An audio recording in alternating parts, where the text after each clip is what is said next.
الحمد للہ رب العالمین والصلاة والسلام علی رسولہ الکریم اعوذ باللہ من الشیطان الرجیم بسم اللہ الرحمن الرحیم۔ محترم صدر پیما اور خواتین و حضرات، خاندان کا موضوع بڑا وسیع ہے، ہمہ گیر ہے۔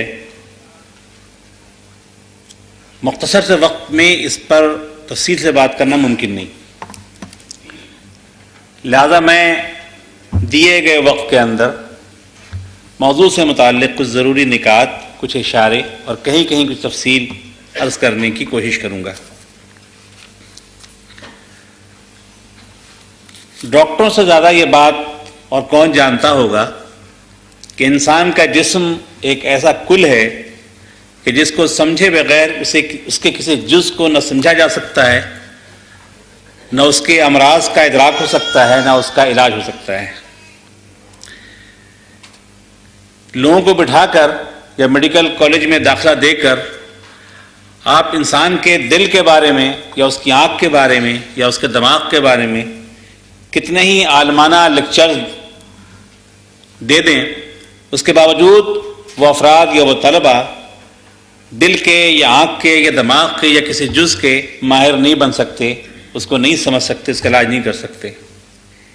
اسی لیے آپ پورا انسانی جسم پڑھاتے ہیں، اس کی انیٹمی، اس کی کیمسٹری، اس کی فزیولوجی اور دیگر تفصیلات۔ اس کے بعد پھر ڈاکٹر جسم کے مختلف اجزاء کے ماہر بنتے ہیں۔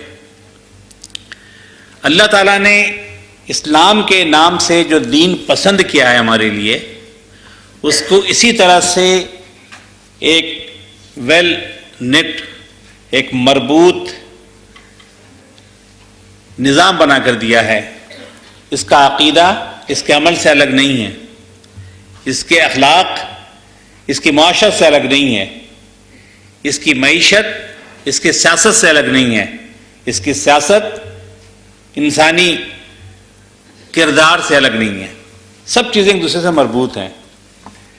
میں چونکہ سیاسیات کا طالب علم ہوں، پڑھتا پڑھاتا ہوں، وہاں بھی مجھے یہ بات سمجھانا پڑتی ہے جب میں اسلامک پولیٹیکل تھیوری پڑھا رہا ہوتا ہوں کہ آپ اسلام کے کل کا ادراک کیے بغیر، اس کا ایک بنیادی فہم حاصل کیے بغیر اسلام کے سیاسی نظام کو نہیں سمجھ سکتے۔ بالکل اسی طرح سے خاندان کے متعلق اسلام کیا کہتا ہے یا اسلام میں خاندان کا کیا مقام ہے، یہ ہم نہیں سمجھ سکتے جب تک کہ یہ نہ سمجھیں کہ اسلام کا تصور حیات و کائنات کیا ہے۔ لہذا چند اشارے میں اس جانب کروں گا، اس لیے نہیں کہ آپ کو ان کا علم نہیں ہے، بلکہ اپنے موضوع پر بات کرنے سے پہلے بطور تمہید۔ ہم سب اس بات پر یقین رکھتے ہیں کہ اللہ تعالیٰ ہمارا خالق ہے، مالک ہے، رب ہے، رازق ہے اور آخری مرجع ہے، جس کی طرف ہمیں رجوع کرنا ہے، جس کی طرف ہمیں پلٹ کر جانا ہے۔ ہمارا اس پر بھی ایمان ہے کہ انسان اس دنیا میں بھیجا گیا ہے تو گویا دارالامتحان میں بھیجا گیا ہے۔ یہ نہ اس کی پہلی دنیا ہے، یہ نہ اس کی آخری دنیا ہے، یہ نہ اس کی پہلی زندگی ہے، یہ نہ اس کی آخری زندگی ہے۔ دارالجزا کوئی اور ہے جس دنیا کے بعد آنا ہے۔ اس بات پر بھی ہمیں یقین ہے کہ ہدایت اور حقیقت سے آگہی کا سب سے یقینی ذریعہ، سب سے حتمی ذریعہ، سب سے محفوظ ذریعہ قرآن پاک ہے اور قرآن کو لانے والے نبی اکرم صلی اللہ علیہ وسلم۔ قرآن اور صحابہ قرآن نے کائنات اور انسان کے متعلق اور انسان کے اس نے مقام کے متعلق جو کچھ فرما دیا ہے، اس پر ایمان نہ لانے کا حق تو ہر انسان کو حاصل ہے۔ ایمان نہ لانا چاہے تو نہ لائے، لیکن اسلام کے کسی جز کو سمجھنے کے لیے یہ ضروری ہے کہ اس تصور حیات و کائنات و انسان کو سامنے رکھا جائے۔ اس کے بغیر کوئی شخص اسلام کے تصور زندگی کے کسی جز کو بھی نہیں سمجھ سکتا۔ قرآن نے اور اس کے لانے والے صلی اللہ علیہ وسلم نے انسان کے متعلق جو کچھ بتایا ہے، اس کا لب لباب یہ ہے کہ انسان آدم کی شکل میں پیدا کیا گیا براہ راست. اللہ تعالیٰ کہتے ہیں کہ ہم نے اپنے ہاتھ سے بنایا. اس کا مادہ تخلیق کیا تھا؟ کہا سڑی ہوئی مٹی تھی، کہیں کہا ٹھیکری، کہیں کہا بدبودار کیچڑ. یہ اس کا مادہ تخلیق ہے، لیکن کہتے ہیں کہ ہم نے اپنے ہاتھ سے بنایا. سارے انسان آدم سے نکلے. آدم کی زوجہ محترمہ حوا کو بھی اللہ تعالیٰ نے آدم کے جسم سے کسی طرح سے نکالا. وہ جانتا کس طرح نکالا، افسانے مشہور ہیں، میں افسانوں کی بات نہیں کر رہا. اس انسان کو اللہ تعالیٰ نے جنت میں مقیم کیا، پھر جنت سے بوجوہ نکالا، بطور سزا نہیں بلکہ اس اسکیم کے تحت کہ جس اسکیم کے تحت اللہ تعالیٰ زمین پر خلافت انسانی قائم کرنے والا تھا. زمین پر بھیجنے سے پہلے اللہ تعالیٰ نے انسان سے کہا کہ تمہارے ساتھ میں ابلیس کو بھی زمین پر بھیج رہا ہوں اور تم ایک دوسرے کے دشمن ہو، تمہارے درمیان ابدی کشمکش باقی رہے گی، اس سے بچ کر رہنا. یہ وہ بات ہے جو جنت میں ڈالتے ہوئے بھی اللہ تعالیٰ نے آدم سے کہی تھی.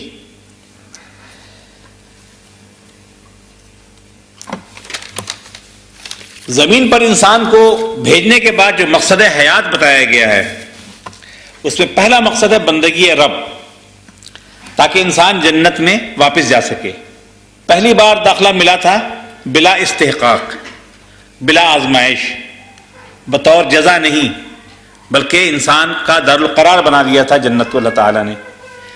لیکن اب انسان کو جنت میں داخلہ ملے گا دارالجزا کے طور پر یا اس کے انعام کے طور پر، اس کے اعمال کے صلے میں. بلا استحقاق جنت میں جانا اب انسان کے لیے ممکن نہیں ہے. اس کے لیے بندگی رب ضروری ہے. لہذا اسلام کی نگاہ میں انسانی زندگی کا اولین بنیادی پہلا مقصد بندگی رب ہے. یہ مقصد پورا نہ ہو تو سارے مقاصد بھی پورے ہو جائیں تو انسان ناکام ٹھہرے گا. دوسرا مقصد حیات انسانی کا خلافت ارضی کے تقاضوں کی تکمیل ہے. اللہ تعالیٰ نے فرمایا تھا کہ زمین پر ہم خلیفہ بنانے والے ہیں. یہی آدم، اولاد آدم خلیفہ ہے. خلافت ارضی کے تقاضے ہیں، ان کی تکمیل بھی مقاصد حیات میں سے ہے. تیسرا مقصد ہے تہذیب عالم اور تسخیر کائنات، کہ یہاں وحشیوں کی طرح نہیں رہنا ہے، جنگلیوں کی طرح نہیں رہنا ہے. اس دنیا کو برتنا ہے، اس دنیا کو خوب تر بنانا ہے، کائنات کے رازوں سے پردہ اٹھانا ہے، کائنات کی تسخیر کرنی ہے، اس کی قوتوں کو مسخر کرنا ہے، ان سب چیزوں کو انسان کی خدمت پہ لانا ہے. یہ بھی مقاصد حیات میں شامل ہے. 3 بنیادی مقاصد حیات ہوئے: بندگی رب، اللہ تعالیٰ کی خلافت کے تقاضے پورے کرنا، اور تہذیب عالم و تسخیر کائنات. اسلام نے زندگی کا جو اور نقشہ بنایا ہے، جو خاکہ دیا ہے، وہ انہی 3 مقاصد کی تکمیل کے لیے. خاندان ہو، معاشی نظام ہو، اخلاقیات ہوں، سیاست ہو، عدالت ہو، جرم و سزا کا معاملہ ہو، ان سب کا تعلق ان 3 مقاصد کی تکمیل سے ہے. زندگی جتنی ہمہ گیر ہے اتنی ہی یہ باہم مربوط بھی ہے. لہذا اسلامی تعلیمات بھی باہم مربوط ہیں. زندگی کی اسلامی نیٹ ورکنگ کے بغیر مکمل اسلامی زندگی ممکن نہیں ہے. یہ اسلامی نیٹ ورکنگ کے اصطلاح میں استعمال کر رہا ہوں. سب چیزیں ایک دوسرے سے مربوط ہیں. نہ فرد کی زندگی مکمل طور پہ اسلامی ہو سکتی ہے اس نیٹ ورکنگ سے الگ ہو کر، نہ کوئی معاشرہ ایسا وجود میں آ سکتا ہے، نہ ایسی دنیا تخلیق کی جا سکتی ہے کہ جہاں مکمل طور پہ اسلام موجود ہو. خاندان اس اسلامک نیٹ ورکنگ کا فوکل پوائنٹ ہے، مرکزی نقطہ ہے. اب ہم اس خاندان کی حقیقت کو جاننے کی کوشش کرتے ہیں. جیسا کہ میں نے عرض کیا کہ انسانی تمدن کا آغاز آدم سے ہوا. آدم زمین پر بھیجے گئے تو بطور فرد نہیں بھیجے گئے بلکہ خاندان اتارا گیا زمین پر. اور یہ بات ہم آپ جانتے ہیں کہ اللہ تعالیٰ نے خاندان کی تشکیل پہلے ہی دن کر دی تھی. صبح تخلیق آدم پہ ہی اللہ تعالیٰ نے خاندان بھی بنا دیا تھا. سب سے پرانا انسانی ادارہ ہے یہ خاندان، اور خاندان میں بھی میاں بیوی کا رشتہ، سارے رشتے بعد کے ہیں، والدین، اولاد، بھائی بہن، سسرالی، میکے والے، یہ سارے رشتے بعد میں بنے ہیں، پہلا رشتہ میاں بیوی کا ہے انسانوں کے درمیان۔ زمین پر وہ خاندان اتارا گیا ہے، آدم الگ نہیں اتارے گئے، حوا الگ نہیں اتاری گئی۔ عیسائی میتھولوجی کی بات میں نہیں کرتا، ان کے یہاں کیا چیز ہے کہ دونوں کو الگ الگ بھیج دیا، دونوں ڈھونڈتے پھر ایک دوسرے کو، کچھ افسانے تخلیق ہو گئے، کچھ ناول بن گئے، کچھ فلمیں بھی بن سکتی ہیں اس پر۔ آدم و حوا کو ایک ساتھ زمین پہ اتارا گیا، انسانی تہذیب اور انسانی تمدن کا بیج ڈال دیا گیا۔ اس خاندان کے اللہ تعالیٰ نے جو مقاصد بیان کیے ہیں وہ 5-6 نکات کی صورت میں آپ کے سامنے عرض کرتا ہوں۔ خاندان کا پہلا مقصد ہے بندگی رب میں معاونت، جو مقصد حیات اول ہے، پہلا مقصد ہے زندگی کا، اس کی تکمیل میں مدد کرنا، یہ خاندان کا اولین مقصد ہے۔ بندگی رب خاندان سے کٹ کر تنہا رہ کر ممکن نہیں ہے، بہت مشکل ہے، خاندان سے معاونت کرنے کے لیے بنایا گیا۔ دوسرا مقصد ہے انسان کے ازلی، ابدی، حقیقی دشمن شیطان کے خلاف مزاحمت کا محاذ بنانا۔ یہ وہ مورچہ ہے خاندان کہ جو شیطانی قوتوں، شیطانی وسوسوں، اکساہٹوں اور جالوں سے انسان کو بچانے میں مددگار ہو سکتا ہے، مددگار ہوتا ہے۔ خاندان کا تیسرا مقصد معاشرے کی تشکیل ہے، یہ معاشرے کا مالیکیول ہے، بلڈنگ بلاک ہے۔ معاشرہ افراد سے نہیں بنتا ہے، معاشرہ خاندانوں سے بنتا ہے۔ جس طرح کیمسٹری میں کہتے ہیں کہ بہت سارے ایلیمنٹس ہیں، عناصر ہیں کہ جو ایٹم کی صورت میں زندہ نہیں رہ سکتے، مالیکیول بنتا ہے تو مالیکیول باقی رہتا ہے، سالمہ۔ اسی طرح سے انسانی تمدن اور تہذیب میں جو سالمہ ہے، مالیکیول ہے، جو بلڈنگ بلاک ہے، وہ خاندان ہے۔ تو اس بلڈنگ بلاک کی فراہمی اور اس کو اپنا کردار ادا کرنا، یہ خاندان کا تیسرا مقصد ہے۔ چوتھا مقصد ہے نسل انسانی کا تحفظ بھی اور اس کو آگے بڑھانا بھی۔ اگر خاندان نہ ہو تو انسان شاید بہت پہلے ہی ختم ہو گئے ہوتے۔ جانوروں کی طرح انسان زندہ نہیں رہ سکتے۔ ہم یہ بات جانتے ہیں کہ باقی جانوروں کے بچے پیدا ہوتے ہیں تو کچھ تو منٹوں کے بعد، کچھ گھنٹوں کے بعد اپنے پیروں پہ کھڑے ہو جاتے ہیں، والدین کے بہت زیادہ محتاج نہیں ہوتے، یہ تھوڑے سے محتاج ہوتے ہیں۔ انسان کا معاملہ یہ ہے کہ وہ برسوں محتاج ہوتا ہے، والدین کا کم از کم دونوں میں سے ایک کا، اور دونوں نہ ہو تو کسی نہ کسی اور انسان کا۔ اس کے بغیر انسانی زندگی کو تصور نہیں ہے۔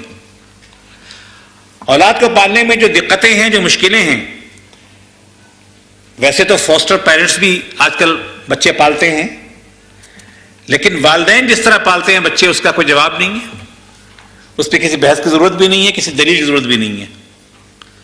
یہ خاندان اگر نہ ہو تو انسانوں کی پرورش، پرداخت، نشو و نما، تحفظ، یہ بہت مشکل ہو جائے گا، اور شاید زمین پر انسانی تہذیب کا خاتمہ ہو جائے۔ پانچواں مقصد خاندان کا مستقبل کی تعمیر و تہذیب ہے۔ کل کیسا ہو یہ خاندانوں میں طے ہوتا ہے۔ جہاں بچے پرورش پا رہے ہوتے ہیں، ان کی ذہن سازی اور کردار سازی ہو رہی ہوتی ہے، وہاں یہ طے ہوتا ہے کہ ہمارا کل کیسا ہوگا۔ جیسی مائیں ہوں گی، جیسے باپ ہوں گے، جیسے گھرانے ہوں گے، جیسے خاندان ہوں گے، جیسی اسکولنگ ہوگی، اسکولنگ کا آغاز تو گھر سے ہوتا ہے، اس کی بنیاد پر ہمارا کل متعین ہوتا ہے۔ اور چھٹا مقصد خاندان کا یہ ہے کہ مشکلات میں یہ خاندان مددگار ثابت ہو، انسان کی دستگیری کرے، ڈیزاسٹر مینجمنٹ کرے یہ خاندان۔ تو خاندان کے 6 مقاصد ہیں: بندگی رب، شیطان کے خلاف مزاحمت کا مورچہ، معاشرے کا بلڈنگ بلاک، نسل انسانی کا تحفظ مستقبل کی تعمیر و تہذیب اور مشکلات میں باہم دستگیری کا کوئی نظام بنانا. پہلا خاندان تو اللہ تعالیٰ نے خود بنا دیا، کسی قاضی، کسی گواہ، کسی نکاح اور غالباً کسی مہر کے بغیر. آدم و حوا کو میاں بھی بنا دیا. لیکن اب جو اسلام ہمیں ملا ہے نبی صلی اللہ علیہ وسلم کی ہدایت کی صورت میں، اس میں خاندان کا تصور نکاح کے بغیر نہیں ہے. محض کسی مرد کسی عورت کا ساتھ رہنا خاندان کی تشکیل کے لیے کافی نہیں ہے. اسلامی نقطہ نظر سے عیسائیوں کے یہاں ہو سکتا ہے، کہیں اور ہو سکتا ہے، ہمارے یہاں نہیں ہو سکتا ہے. خاندان کی تشکیل کے لیے نکاح ضروری ہے، اور نکاح ایک قانونی عمل ہے، ایک قانونی عمل ہے، لیگل دستاویز ہوتی ہے. دستاویز نہ بھی ہو تو دو گواہ ہونے ضروری ہیں. تو خاندان بنانے کے لیے تو قانون کا سہارا لینا پڑتا ہے، لیکن خاندان کو باقی رکھنے کے لیے، مستحکم کرنے کے لیے، اسے ارتقا دینے کے لیے، اس کو خوبتر بنانے کے لیے قانون سے بہت کم مدد ملتی ہے. قانون کی بنیادوں پر قائم خاندان زیادہ دیر قائم نہیں رہ سکتے، وہاں خوشگواری نہیں رہ سکتی. خاندان کو خوبتر بنانے کے لیے کچھ اور تقاضے ہیں، اخلاقی، نفسیاتی اور جذباتی عوامل ہیں کہ جن کا لحاظ رکھنا ضروری ہے. وہ کم سے کم ناگزیر عوامل کہ جو خاندان کو استحکام دینے کے لیے اور خوبتر بنانے کے لیے ضروری ہیں، ان میں سے میں نے 6 چیزوں کا انتخاب کیا ہے کہ جو اشارتاً یہاں پر میں عرض کرتا ہوں. اور اسی طرح سے وہ کم سے کم ناگزیر عوامل کہ جو خاندان کو بگاڑنے میں کام آتے ہیں، ان میں سے بھی میں نے 5 چیزیں آج یہاں پیش کرنے کے لیے منتخب کی ہیں. وہ عوامل جو خاندان کو مستحکم کرتے ہیں، خوبتر بناتے ہیں، ان میں سے پہلا عامل ہے تقویٰ. نکاح کی تقریب میں ہم سب شریک ہوتے ہیں، اس میں قرآن پاک کی کچھ آیات پڑھی جاتی ہیں. ان آیات میں تقویٰ کے لفظ کی تکرار ہے. 3 آیتیں ہیں اور تقویٰ 4 دفعہ آتا ہے. اس میں اللہ سے ڈرو، اللہ کا تقویٰ اختیار کرو. ہم لوگ چونکہ سوچنے کے عادی نہیں ہیں، لہذا سنتے ہیں اور گزر جاتے ہیں، لیکن ذرا سوچا جائے تو ایک سوال پیدا ہوتا ہے کہ نکاح کی خوشی کی سماجی تقریب میں تقویٰ کا ذکر کیوں ہے اور اتنی تکرار کے ساتھ؟ کیا تعلق ہے تقویٰ اور خاندان کا؟ ایک مرد ایک عورت کا جسمانی رشتہ قائم ہونے والا ہے، اس پہ تقویٰ کہاں سے بیچ میں آ گیا؟ لیکن اللہ تعالیٰ جو انسان کا خالق ہے، اس کی نفسیات کا بھی خالق ہے، جو اس کی اندر و باہر سے اچھی طرح جانتا ہے. اس کے بعد خوب معلوم تھی کہ یہ جو نیا خاندان بن رہا ہے میاں بیوی کی صورت میں، اور 2 خاندان مل رہے ہیں، بڑے خاندان، ان کے درمیان خوشگواری نہیں رہ سکتی. یہ ایک اچھا عمدہ گھرانہ نہیں بن سکتے، ٹینشن سے پاک، ریلیکسڈ، خوشگوار ماحول والا خاندان، کیا اگر اس کی بنیاد میں تقویٰ نہ ہو. اور ہم لوگ یہ بات جانتے ہیں کہ تقویٰ دراصل دل کی، قلب کی، ذہن کی، سوچ کی، احساس کی ایک کیفیت کا نام ہے کہ انسان اپنی سوچ، اپنی زبان اور اپنے اعمال کے بارے میں فکر مند ہو کہ ان سب کی جواب دہی اسے کرنی ہے ایک ایسی ہستی کے سامنے کہ جو مجھ سے زیادہ مجھے جانتا ہے، جس کو جاننے کے لیے کسی بیرونی سہارے کی ضرورت نہیں ہے، کسی انٹیلیجنس ایجنسی کی ضرورت نہیں ہے. مجھے جواب دہی اپنے باپ کے سامنے نہیں کرنی ہے، اپنے خاندان کے سامنے نہیں کرنی ہے، اپنے بڑوں کے سامنے نہیں کرنی ہے، اپنے ساس سسر کے سامنے نہیں کرنی ہے. اور بعض گوشے تو ایسے ہوتے ہیں جہاں کوئی جانتا بھی نہیں ہے، تیسرا آدمی. ان معاملات میں بھی انسان اگر عدل پہ قائم رہے، راستے پر قائم رہے، تو یہ اسی وقت ممکن ہے جبکہ اللہ کا خوف ہو. بے شمار مسائل ہوتے ہیں، معاملات ہوتے ہیں. شادی کو ہم صرف سمجھتے ہیں کہ وہ شاید 2-4 روز کا کوئی قصہ ہوتا ہے. یہ تو زندگی بھر کا عام طور پر مسلمانوں کے یہاں ایک ساتھ ہے، اور زندگی بھر کا نہ بھی ہو تو جتنے عرصے کا بھی ساتھ ہے، اس میں بہت سارے پہلو ہیں، نفسیاتی، معاشی، رشتوں کے معاملات، سسرال اور میکے کے تعلقات، بہت سے اخلاقی امور، بے شمار چیزیں آتی ہیں. ان سب چیزوں میں اگر تقویٰ موجود نہ ہو تو انسان اپنی شریک حیات سے یا اپنے شریک حیات سے بھی خیانت کا مرتکب ہو سکتا ہے، زیادتی کر سکتا ہے، اس کے حقوق ادا کرنے سے غافل رہ سکتا ہے. تو اس لیے تقویٰ کا ذکر کیا جاتا ہے کہ یہ وہ کیفیت ہے جس کا تعلق صرف اللہ تعالیٰ سے ہے. تقویٰ کسی انسان کے لیے نہیں ہے، اور تقویٰ اندر ہوتا ہے. اسی لیے حدیث میں آتا ہے کہ نبی اکرم صلی اللہ علیہ وسلم نے فرمایا التقویٰ ہا ہونا، اپنے دل کی طرف اشارہ کیا کہ تقویٰ یہاں ہے، اور ایک دفعہ نہیں فرمایا، 3 دفعہ فرمایا. آپ ڈاکٹرز ہیں، یہ نہ سوچیے گا کہ یہاں تو جو دل ہے وہ تو ایک پمپنگ اسٹیشن ہے. انسانی زبانوں میں ہمیشہ سے اور ہر جگہ اور آج بھی دل کی اصطلاح پمپنگ اسٹیشن کے لیے استعمال نہیں ہوتی ہے. جب میڈیکل سائنس سے ہٹ کر دل بولا جاتا ہے تو اس سے انسانی شخصیت کا وہ مرکز مراد ہے کہ جو انسان کو کنٹرول کرتا ہے، جہاں سے احساسات کے چشمے پھوٹتے ہیں، جہاں سے جذبات ابلتے ہیں، جو انسان کو کنٹرولنگ اسٹیشن ہے وہ قلب ہے. اور عام طور پہ قلب کو یہاں سمجھا جاتا ہے. سائنسی طور پر میڈیکلی وہ مرکز شخصیت کہاں پر ہے، اس بحث میں پڑھنے کی کوئی ضرورت نہیں ہے. اسلام کو اسے کوئی دلچسپی نہیں ہے کہ جگہ کہاں پر ہے. جس چیز دلچسپی ہے وہ یہ ہے کہ اندر کی جو چیز ہے، اندر کی دنیا ہے، جو کنٹرولنگ اسٹیشن انسان کا، وہاں تقویٰ بیٹھ جائے نگراں بن کر.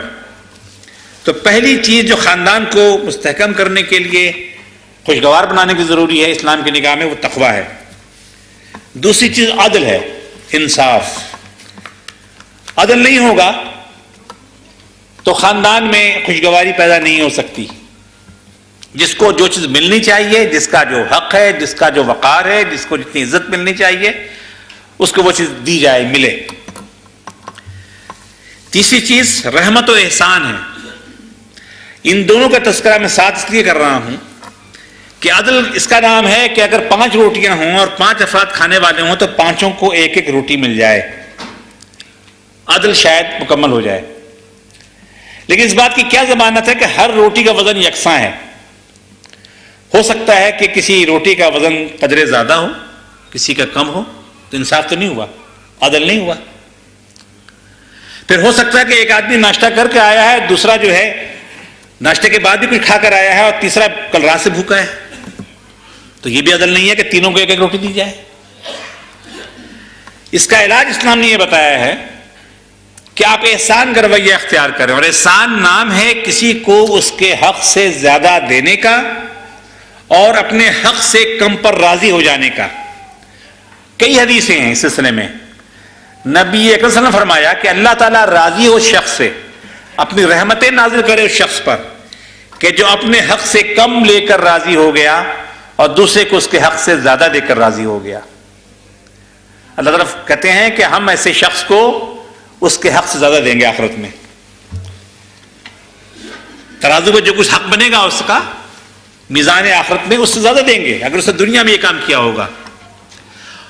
اور تجربہ یہ بتاتا ہے کہ جب کوئی خاندان ایسا ہو کہ جس کا ہر فرد اپنے فرض کو زیادہ ادا کر رہا ہو، اپنے حقوق کا مطالبہ نہ کرتا ہو یا کم کرتا ہو، اس کو فکر اپنے حقوق کی کم ہو اور اپنے فرائض کی زیادہ ہو، اور یہ کیفیت احسان ہے، تو ایسے خاندان میں بڑی خوشگواری ہوتی ہے. جھگڑا ہوتا اسی وقت ہے کہ جب ہر ایک حقوق طلبی کا بینر لے کر کھڑا ہو جاتا ہے، پلے کارڈ لے کر کھڑا ہو جاتا ہے کہ یہ میرا حق ہے، یہ میرا حق ہے. شوہر اپنا حق مانگ رہا ہے، بیوی اپنا حق مانگ رہی ہے، ساس اپنا حق مانگ رہی ہے، بہو اپنا حق مانگ رہی ہے، کزنس اپنا حق مانگ رہے ہیں. خاندانوں میں جھگڑے ہوتے ہیں، جائیدادوں کے جھگڑے ہوں یا رشتوں کے جھگڑے، وہ اس لیے ہوتے ہیں کہ ہر ایک اپنا حق مانگ رہا ہوتا ہے. یا ایک اور بات ضمناً عرض کر دوں کہ اسلام میں حقوق طلبی کا کوئی تصور نہیں ہے. حقوق طلبی کا تصور سارا کا سارا مادہ پرستانہ ہے، چاہے وہ اشتراکیت سے آیا ہو یا سرمایہ داری سے آیا ہو. اسلام میں حقوق طلبی کا کوئی تصور نہیں سرے سے.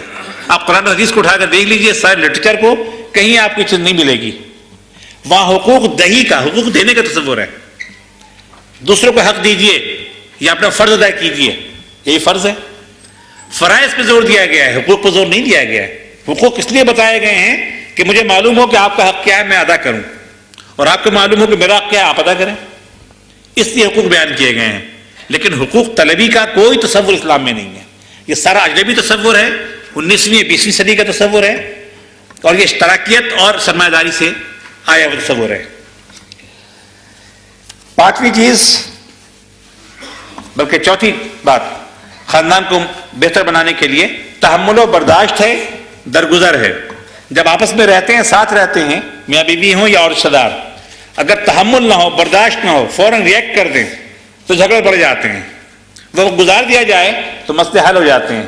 اکثر ایسا گھروں میں ہوتا ہے کہ شوہر کو غصہ ہے، وہ اس نے کچھ سنا دیا، اگر بیوی چپ رہے اس وقت تو طوفان ٹل جاتا ہے۔ کبھی بیوی کو غصہ ہے، اس نے کچھ سنا دیا، شوہر خاموش رہے، مسکرا دے، وقت گزر جاتا ہے، طوفان ٹل جاتا ہے۔ لیکن ایک نے کچھ کہا، دوسرے نے جواب دیا تو معاملات بگڑ جاتے ہیں۔ تحمل و برداشت چوتھی شرط ہے۔ پانچویں چیز جو ضروری ہے خاندان کو مستحکم کرنے کے لیے ہے، وہ عیب پوشی ہے۔ جب ساتھ رہتے ہیں تو ایک دوسرے کی خوبیاں ہی نہیں بلکہ عیوب بھی سامنے آ جاتے ہیں، اور عموماً تو ہوتا ہی ہے نا کہ بہو لائی جاتی ہے خوبیاں دیکھ کر، جب وہ بہو بن جاتی ہے تو خوبیوں کا چیپٹر کلوز ہو جاتا ہے، پھر عیب شماری شروع ہو جاتی ہے، اور عیب شماری بڑھتی رہتی ہے، اور پھر اس کے بعد جو کچھ ہوتا ہے اس سے ہم سب واقف ہیں۔ اس کے برعکس دین یہ کہتا ہے کہ عیوب پر پردہ ڈالو۔ اور چھٹی چیز جو خاندان کو مستحکم کرنے ضروری ہے وہ حفظ مراتب، رشتوں کا لحاظ۔ ساس کا ایک مقام ہے، نندوں کا ایک مقام ہے، بہو کا ایک مقام ہے، سمدھیانے کا ایک مقام ہے، شوہر کا ایک مقام ہے، بیوی کا ایک مقام ہے۔ کوئی اپنے مقام سے اوور اسٹیپ نہ کرے، اس سے تجاوز نہ کرے۔ بہت سے گھروں میں جھگڑا اس لیے ہوتا ہے کہ اس گھر میں دو شوہر رہتے ہیں، ایک میاں ہوتا ہے، ایک بیوی ہوتی ہے، لیکن عملاً دو شوہر ہوتے ہیں۔ ایک جھگڑا ایسا آیا میرے سامنے تو میں نے ان کو تجویز یہی کیا کہ یہ مرض اس کا علاج کر لیجیے، حل ہو جائے گا۔ میں نے کہا اس گھر میں دو شوہر ہیں، جس دن ایک شوہر دستبردار ہو جائے گا، دونوں میں سے کوئی ایک، مسئلہ حل ہو جائے گا۔ خوش قسمتی سے لڑکی والوں نے اس کو ریلائز کر لیا، اپنی بیٹی کو سمجھایا، لڑکی واپس آ گئی۔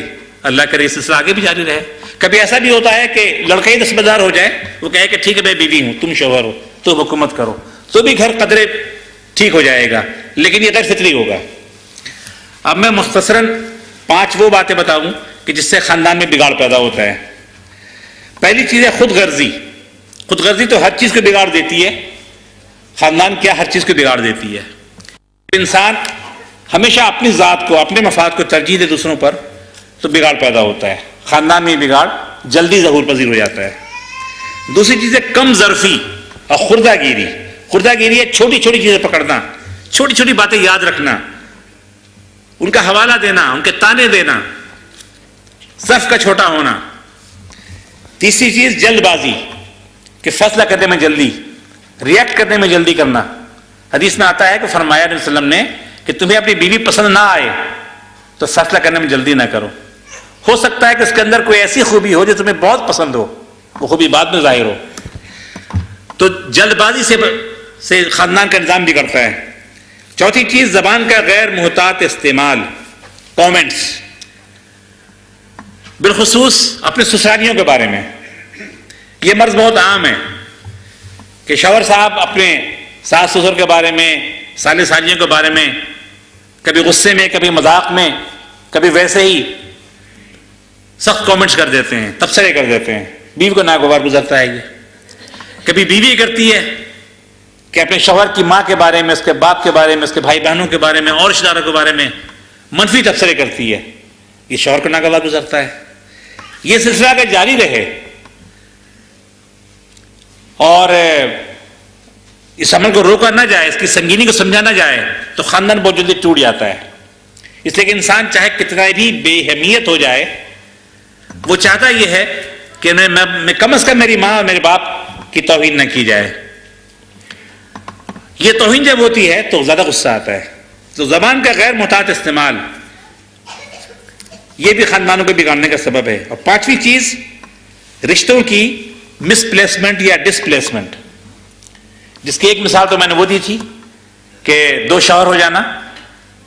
قرآن یہ کہتا ہے کہ ہم نے مردوں کو قوام بنایا ہے، مینیجر بنایا ہے، گھر کا ایڈمنسٹریٹر بنایا ہے، گروپ لیڈر بنایا ہے، تو 2 گروپ لیڈر نہیں ہو سکتے۔ یہ بھی مس پلیسمنٹ ڈسپلیسمنٹ ہے۔ یا وہ ساس کے جس نے شوہر کو پالا ہے اس کو وجود دیا ہے، اس کو یہاں تک پہنچایا ہے، ایک اجنبی لڑکی آ کر کے قبضہ کر لے اس کے اوپر، تو اسی میں خرابی پیدا، ڈسپلیسمنٹ ہے۔ اس کے بعد دوسری چیز یہ ہے کہ اب بہو لے کر آپ آئی ہیں اور لیکن آپ یہ سمجھتی ہیں کہ وہ بہو جو ہے بس وہ رات میں مل لیا کر اپنے شوہر سے، باقی ہر چیز بیٹا میری مرضی سے مانے اور چلے اور کرے، تو یہ بیوی کو یا اس بہو کو صحیح مقام نہ دینا، اس کی مسپلیسمنٹ یا ڈسپلیسمنٹ ہے۔ بیٹے کی زندگی میں وہ شریک ہو گئی ہے، آپ چاہیں نہ چاہیں آپ نے چلے جانا ہے، آئندہ انہوں نے دونوں رہنا ہے، اس کو تسلیم کر لینا چاہیے۔ اور جو مائیں تسلیم کر لیتی ہیں وہ بہت سے مسائل سے خود بھی بچ جاتی ہیں اور اپنے بیٹے اور بہو کو بھی بچا لیتی ہیں۔ تو رشتوں کی مسپلیسمنٹ یا ڈسپلیسمنٹ یہ بھی خاندان کی تباہی کے اسباب ہیں۔ تو چھ چیزیں میں نے گنوائی، وہ عوامل کم سے کم ناگزیر عوامل خاندان کو مضبوط بنانے والے: تقوی، عدل، رحمت و احسان، تحمل و برداشت، عیب پوشی اور حفظ مراتب۔ اور 5 باتیں میں نے عرض کی جو خاندان کو بگاڑنے والی ہیں: خود غرضی، کم ظرفی، جلد بازی، زبان کا غیر محتاط استعمال اور رشتوں کی مسپلیسمنٹ یا ڈسپلیسمنٹ۔ ان چیزوں کا لحاظ رکھا جائے تو اس بات کی امید کی جا سکتی ہے کہ اللہ تعالیٰ ایک اچھا خاندان بنانے میں ہماری مدد کرے۔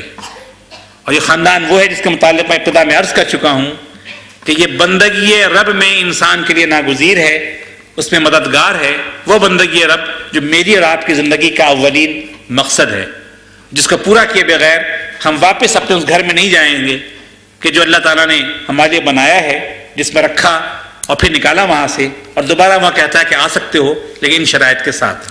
اللہ تعالیٰ سے دعا ہے کہ کہنے والے اور سننے والوں کو سب کچھ عمل کرنے کی توفیق دے، اور مسلمان وہ معاشرہ بنا سکے جس میں ایسے خاندان ہوں، اور وہ خاندان بنا سکیں جو اسلامی معاشرے کے مضبوط بلڈنگ بلاکس ہوں، اور جہاں ابلیس کے لیے کام کرنا آسان نہ ہو اور اللہ کی بندگی جہاں آسان ہو جائے۔ وآخر دعوانا ان الحمد للہ رب العالمین۔